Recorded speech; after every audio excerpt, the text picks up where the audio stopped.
बुद्ध कहते हैं, आप तब तक उस मार्ग पर नहीं चल सकते जब तक आप खुद वह मार्ग नहीं बन जाते। लोग सवाल पूछते हैं, मेरा मन नहीं लग रहा, मैं क्या करूं? मैं मन को शांत करना चाहता हूं, एकांत करना चाहता हूं, मन को साधना चाहता हूं, हर तरह के फालतू के विचारों से मुक्ति पाना चाहता हूं, पर मेरा मन कहीं लगता ही नहीं। वो हमेशा भटकता रहता है। आइए एक कहानी के जरिए से हम आपको थोड़ा इसे समझाने की कोशिश करते हैं। एक गुरु अपने शिष्यों को ध्यान साधना सिखा रहे, तभी एक शिष्य बोला, हे गुरुवर, मैं कुछ समझ नहीं पा रहा, क्या मैं आपसे कुछ पूछ सकता हूँ? गुरु जी ने कहा, बिल्कुल पूछ सकते हो। शिष्य ने कहा, जैसे मैं पानी पीता हूँ तो मेरी प्यास बुझ जाती है, या कोई भी पानी पीता है तो उसकी प्यास बुझ जाती है, तो यह ध्यान के संबंध में ऐसा क्यों नहीं होता?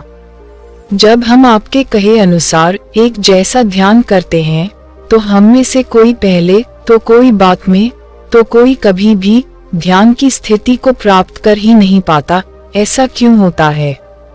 जैसे पानी से सबकी प्यास बुझ जाती है, वैसे ही ध्यान से सबके ज्ञान चक्षु खुल जाने चाहिए, पर ऐसा नहीं होता है।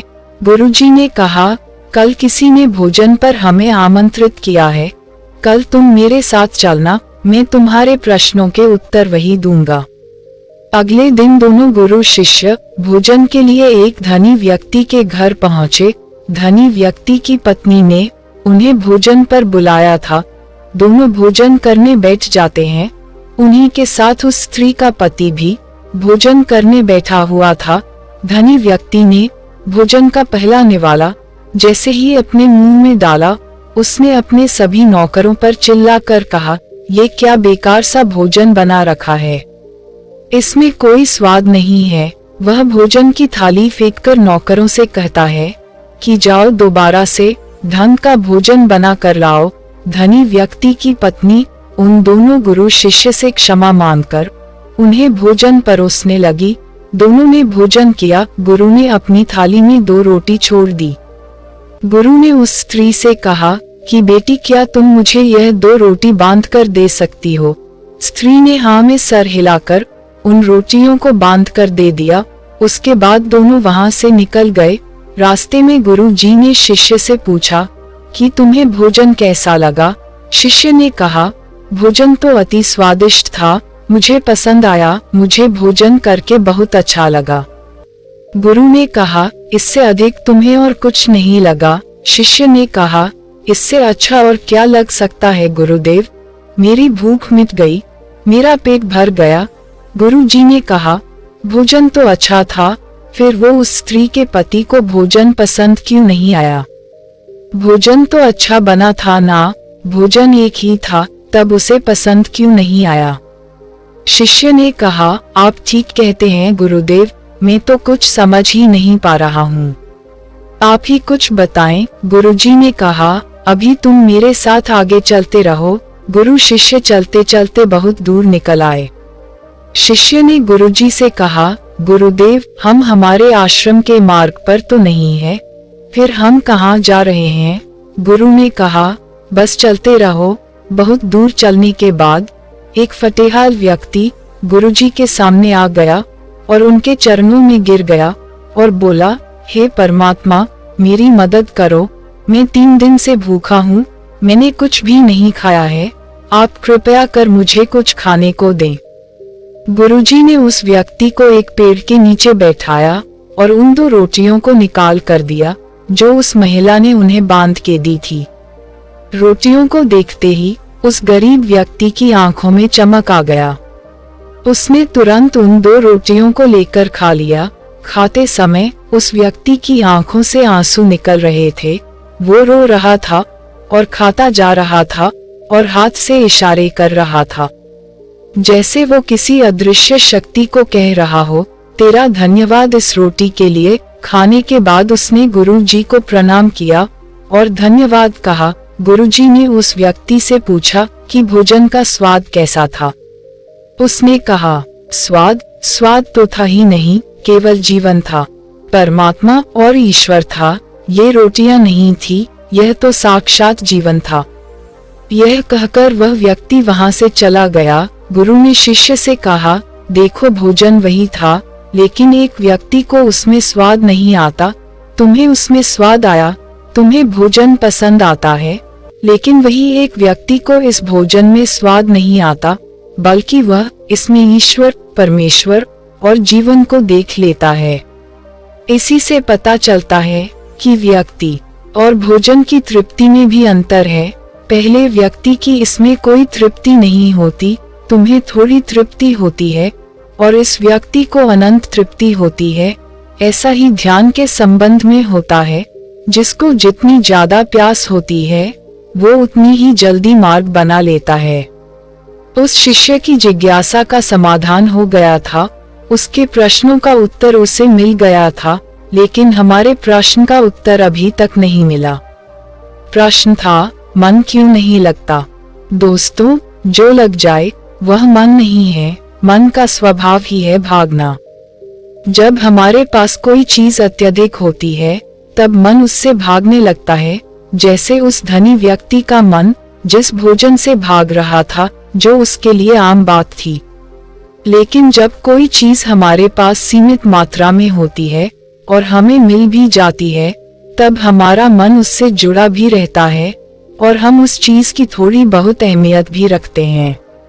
जैसे उस शिष्य का मन जो उस भोजन से थोड़ा बहुत जुड़ा हुआ था, तो उसने उस भोजन के स्वाद को भी जाना, लेकिन जब हमें कोई चीज चाहिए होती है और वह हमारे पास नहीं होती, तो पहले हमारा मन उस चीज के लिए बहुत लालायित रहता है।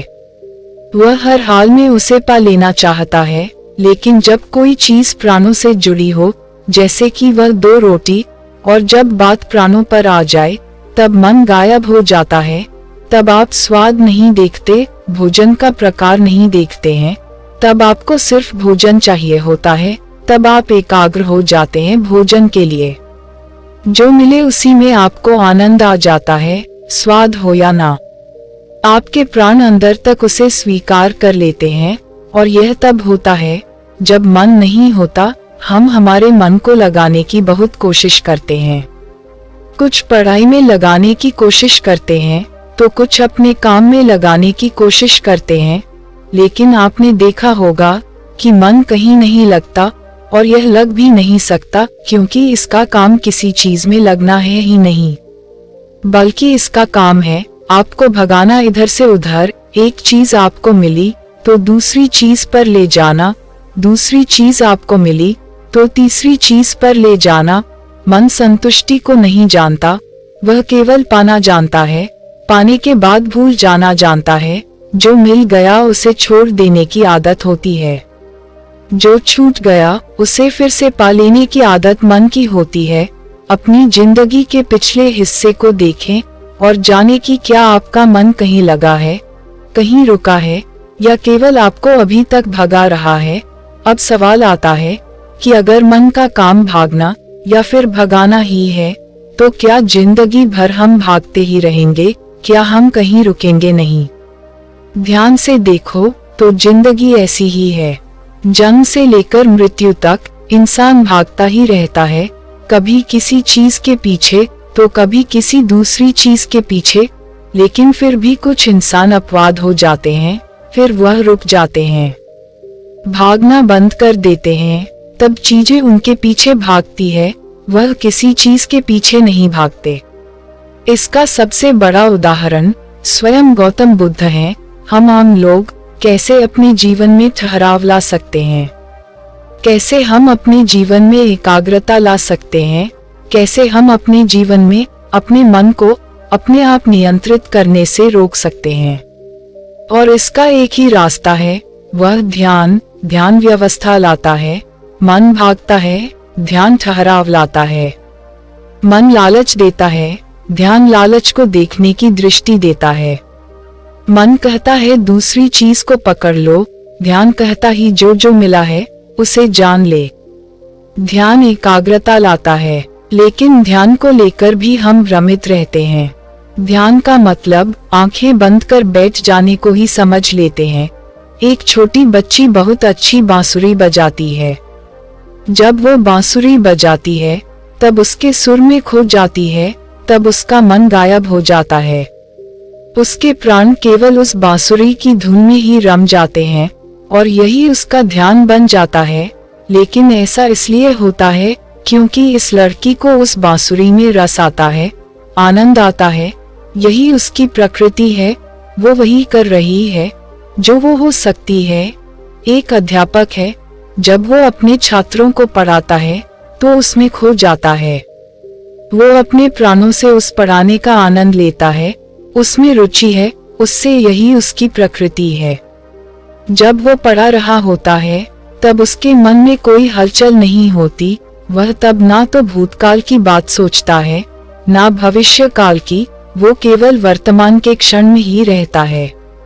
और यही उसका ध्यान है। जो व्यक्ति जो है, अगर वो वही होने लगे तो उसमें स्वतः से ही ध्यान घटित होने लगता है, वो एकाग्र होने लगता है। लेकिन जब व्यक्ति कुछ होने की कोशिश करता है तो उसका मन हावी होने लगता है, एकाग्रता टूट जाती है और तब हम भागते रहते हैं, सब कुछ पा लेते हैं, तब भी सोचते हैं कि कुछ रह गया है और ये अधूरापन कभी पूरा नहीं होता। क्योंकि जो आप हो सकते थे, जो आपकी प्रकृति थी, वो आप नहीं हुए, बाकी सब कुछ हो गए। ऐसे ही आप हमेशा अधूरे रह जाते हैं, तब मन कहीं नहीं लगता। मन की प्रकृति ही लगने की नहीं है। जो लगता है वह एकाग्रता है, वह ध्यान है। और जहां आपको एकाग्रता मिल जाए, समझ लेना वही आपके लिए बना है, जिस पर चलकर आप संपूर्ण हो सकते हैं। दोस्तों, आपने इस कहानी से क्या सीखा और इसके बारे में क्या सोचते हैं, एक कमेंट जरूर कीजिएगा। क्या पता आपके एक कमेंट से किसी का जीवन बदल जाए। धन्यवाद।